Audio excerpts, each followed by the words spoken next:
Everybody in our society's life is touched by cancer. If not personally, then through a loved one, a family member, colleague, friend. And once our lives are touched by cancer, we quickly learn that there are basically three weapons or three tools that are available to fight the disease: surgery, radiation, and chemotherapy. And once we get involved in the therapeutic decisions, again, either personally or with our loved ones, family members, we also very quickly learn the benefits, the trade-offs, and the limitations of these tools. I'm very thankful to Jay and to Mark and the TedMed team for inviting me today to describe a fourth tool, a new tool, that we call tumor treating fields. Tumor treating fields were invented by Dr. Yoram Palti, Professor Emeritus at the Technion in Israel, and they use low-intensity electric fields to fight cancer. To understand how tumor treating fields work, we first need to understand what are electric fields. Let me first address a few popular misconceptions. First of all, electric fields are not an electric current that is coursing through the tissue. Electric fields are not ionizing radiation like X-rays or proton beams that bombard tissue to disrupt DNA. And electric fields are not magnetism. What electric fields are a field of forces. And these forces act on, attract bodies that have an electrical charge. The best way to visualize an electric field is to think of gravity. Gravity is also a field of forces that act on masses. We can all picture astronauts in space. They float freely in 3 dimensions without any forces acting on them. But as that space shuttle returns to Earth, and as the astronauts enter the Earth's gravitational field, they begin to see the effects of gravity. They begin to be attracted towards Earth. And as they land, they're fully aligned in the gravitational field. We're, of course, all stuck in the Earth's gravitational field right now. That's why you're all in your chairs. And that's why we have to use our muscle energy to stand up, to walk around, and to lift things. In cancer, cells rapidly divide and lead to uncontrolled tumor growth. We can think of a cell from an electrical perspective as if it's a mini space station. And in that space station, we have the genetic material, the chromosomes, within a nucleus. And out in the cytoplasmic soup, we have special proteins that are required for cell division that float freely in this soup in 3 dimensions. Importantly, those special proteins are among the most highly charged objects in our body. As cell division begins, the nucleus disintegrates, the chromosomes line up in the middle of the cell, and those special proteins undergo a 3-dimensional sequence whereby they attach, and they literally click into place end on end to form chains. These chains then progress and attach to the genetic material and pull the genetic material from 1 cell into 2 cells. And this is exactly how 1 cancer cell becomes 2 cancer cells, 2 cancer cells become 4 cancer cells, and we have ultimately uncontrolled tumor growth. Tumor treating fields use externally placed transducers attached to a field generator to create an artificial electric field on that space station. And when that cellular space station is within the electric field, it acts on those highly charged proteins and aligns them. And it prevents them from forming those chains, those mitotic spindles, that are necessary to pull the genetic material into the daughter cells. What we see is that the cells will attempt to divide for several hours, and they will either enter into this so-called cellular suicide, programmed cell death, or they will form unhealthy daughter cells and enter into apoptosis once they have divided. And we can observe this. What I'm going to show you next are two in vitro experiments. This is cultures, identical cultures of cervical cancer cells. And we've stained these cultures with a green fluorescent dye so that we can look at these proteins that form these chains. The first clip shows a normal cell division without the tumor-treating fields. What we see are, first of all, very active culture, a lot of divisions, and then very clear nuclei once the cells have separated. And we can see them dividing throughout. When we apply the fields, again, in the identical time scale to the identical culture, you're going to see something different. The cells round up for division, but they're very static in that position. We'll see two cells in the upper part of the screen attempting to divide. The one within the circle manages, but see how much of the protein is still throughout the nucleus, even in the dividing cell. The one up there can't divide at all.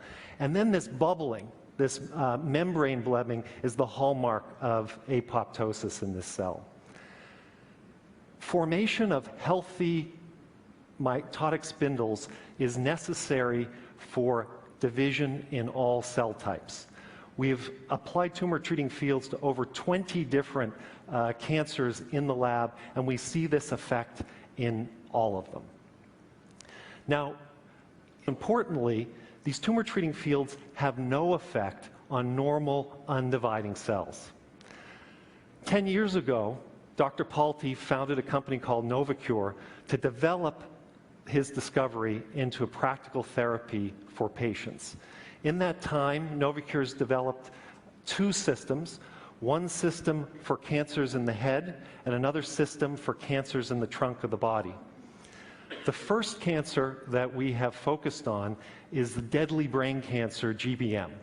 GBM affects about 10,000 people in the US each year. It's a death sentence. The expected 5-year survival is less than 5%, and the typical patient with optimal therapy survives just a little over a year and only about 7 months from the time that the cancer is first treated and then comes back and starts growing again. Novocure conducted its first phase 3 randomized trial in patients with recurrent GBM. So these are patients who had received surgery, high-dose radiation to the head, and first-line chemotherapy, and then had failed, and their tumors had grown back. We divided the patients into two groups. The first group received second-line chemotherapy, which is expected to double the life expectancy versus no treatment at all. And then the second group received only tumor-treating field therapy. What we saw in that trial is that the life expectancies of both groups, so the chemotherapy-treated group and the tumor-treating field group, was the same. But importantly, the tumor-treating field group suffered none of the side effects typical of chemotherapy patients. They had no pain, suffered none of the infections, they had no nausea, diarrhea, constipation, fatigue that would be expected. Based on this trial, in April of this year, the FDA approved tumor-treating fields for the treatment of patients with recurrent GBM. Importantly, it was the first time ever that the FDA included in their approval of an oncology treatment a quality of life claim. So I'm going to show you now one of the patients from this trial. Robert Dilbundi was a famous Swiss cycling champion. He won the gold medal in Moscow in the 4,000-meter pursuit.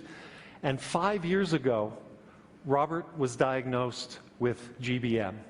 He received the standard treatments. He received surgery, he received high-dose radiation to the head, and he received first-line chemotherapy. A year after this treatment, and in fact, this is his baseline MRI, you can see that the black regions in the upper right quadrant are the areas where he had surgery. And a year after that treatment, his tumor grew back with a vengeance. That cloudy white mass that you see is the recurrence of the tumor. At this point, he was told by his doctors that he had about 3 months to live. He entered our trial, and here we can see him getting the therapy. First of all, these electrodes are non-invasive. They're attached to the skin in the area of the tumor.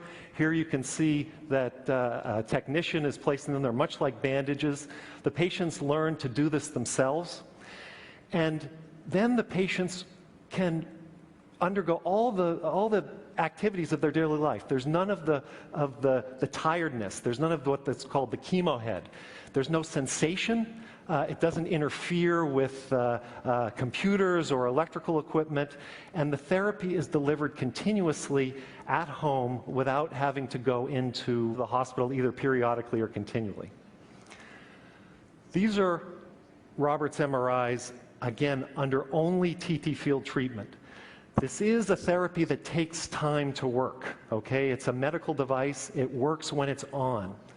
But what we can see is by month 6, the tumor has responded and it's begun to melt away. It's still there. By month 12, we can argue whether there's a little bit of material around the edges, but it's essentially completely gone.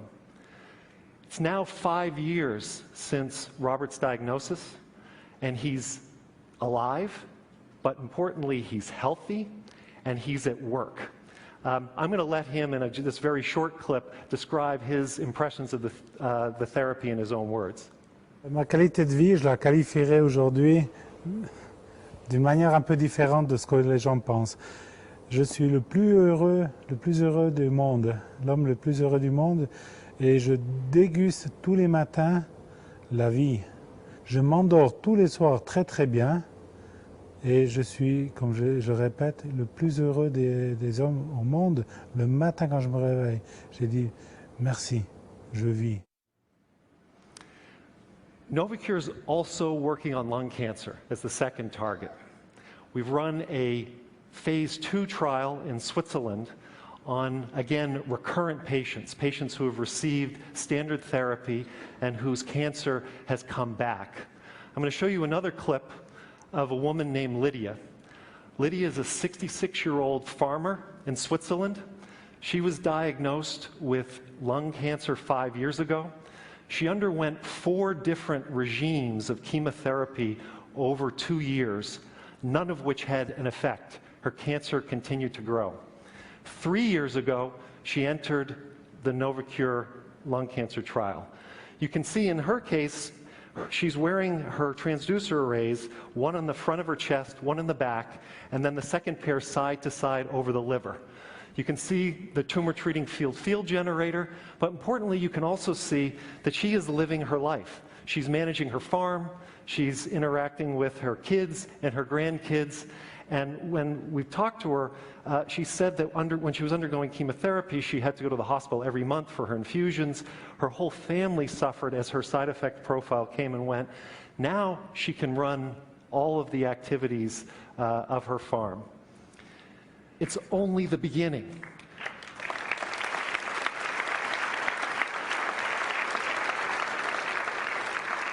In the lab, we've observed tremendous synergies between chemotherapy and tumor treating fields. There's research underway now at Harvard Medical School to pick the optimum pairs to maximize that benefit. We also believe that tumor treating fields will work with radiation and interrupt the self-repair mechanisms that we have. There's now a new research project underway at the Karolinska in Sweden to prove that hypothesis. We have more trials planned for lung cancer, pancreatic cancer, ovarian cancer, and breast cancer.